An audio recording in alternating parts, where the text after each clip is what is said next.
Naunahan ang PBA, MPBL nakuha ang Best College Star ng bansa. Tara kwentuhan! Isa sa mga magandang balita ng 2026 ay ang pagiging local ng 6'8 LaSalle forward na si Mike Phillips sa Gilas mga idol sa FIBA competitions. Isa sa mga top college players ng bansa, si Phillips at inaasahang magiging top pick sa susunod na PBA draft. Pero naunahan ang PBA mga idol ng liga ni People's Champ Manny Pacquiao.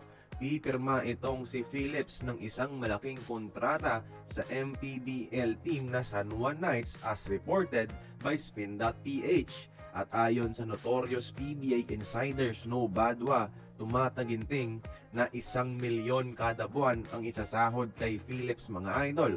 Sobra pa sa doble ng max PBA contract mga idol na nasa 420,000 lamang buwan-buwan.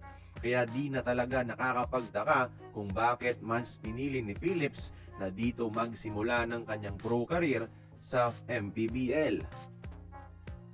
Well, to be fair mga idol, this year kasi walang PBA draft at 2027 pa ito babalik.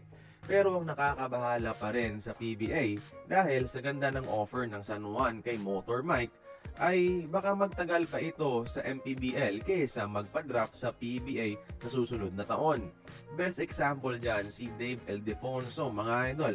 Mas pinipili pa ngayon ni Dave maglaro sa MPBL kaysa sa PBA kahit drafted naman siya at na-trade pa nga dahil mas maganda ang kompetisyon sa MPBL siguro at higit sa lahat napakagalante ng bayad sa mga star players. Kaya ayon, sampal sa PBA na ang best prospect nila ay naagaw ng kanilang karibal na liga.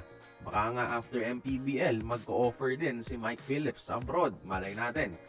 Kaya, kayong mga idol, tingin nyo ba, tama nga ba ang desisyon ni Motor Mike Phillips na piliin ang MPBL? Kayo nang bahalang humusga, join the conversation, magkomento lamang sa ibaba.